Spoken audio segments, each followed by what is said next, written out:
Welcome to the South Ops Fire Weather Webcast for Friday, December 12th. I'm your host, Kristen Stewart. As high pressure continues to dominate the weather pattern, mostly sunny skies cover the region outside of the Central Valley. Tule fog continues to be relentless across the Central Valley, as the stable air mass and lack of changing weather is keeping it firmly in place.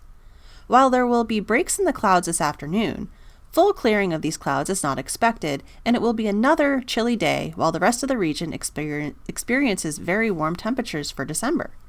It is worth mentioning that as high pressure and offshore flow are weakening, low clouds and fog are finally beginning to make a return to the coastline.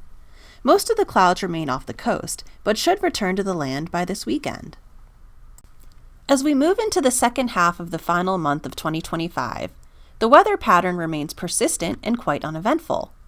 High pressure will continue to be the dominant factor through the first half of next week, keeping warm and dry weather in place, at least away from Central California. This persistent pattern will prevent the Tule fog from scouring out, so that will continue to be a factor as we move to the end of the year. We will likely see high pressure weaken a little this weekend, leading to some slight cooling and a return of onshore flow and some coastal low clouds. A couple troughs moving through the Pacific Northwest and Northern California will flatten the high pressure mid to late next week, giving way to an increase in winds and some light shower chances, especially for our northern areas. With this troughing pattern digging southward next week, it will finally open the door for a more active wetter pattern to return to our region the week of Christmas. We'll get more into that in later forecasts. Well above normal temperatures will continue today, though as high pressure begins to weaken and offshore flow diminishes, high temperatures near the coast will be a couple degrees cooler than yesterday. For the coastal valleys, highs will likely lower back into the 70s to low 80s. Temperatures across the high desert and lower mountains will remain similar to yesterday in the 60s and low 70s. Gradual cooling will continue through the weekend as high pressure weakens, though temperatures will remain warmer than seasonal normals. Temperatures will then stay fairly persistent moving into early next week, then additional cooling is possible by Wednesday. To no surprise, the major exception will remain the San Joaquin Valley, where unrelenting Tule fog will continue keeping temperatures much cooler, mostly in the 40s and 50s.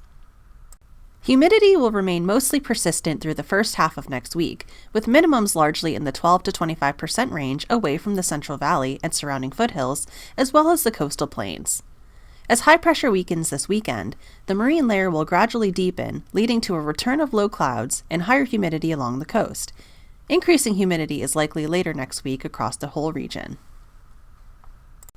With high pressure overhead, light winds are expected to persist through early next week. Weakening high pressure will lead to flow turning back onshore by this weekend. An enhancement of north to west winds is likely across the higher terrain mid to late next week from troughing to our north. Chances for light showers will also be possible over Central California during that time. Confidence remains fuzzy on exact details right now, but no significant impacts are expected. Large fire potential remains very low across the region due to widespread lower elevation greenup and a lack of significant winds. The prolonged stretch of dry and warm weather will likely bring about a modest increase in initial attack activity into next week. Despite this, spread potential will remain very low, especially in the absence of strong winds. And that's all I have for today. Thanks for tuning in. Our next webcast will be on Monday, December 15th. Have a fantastic day.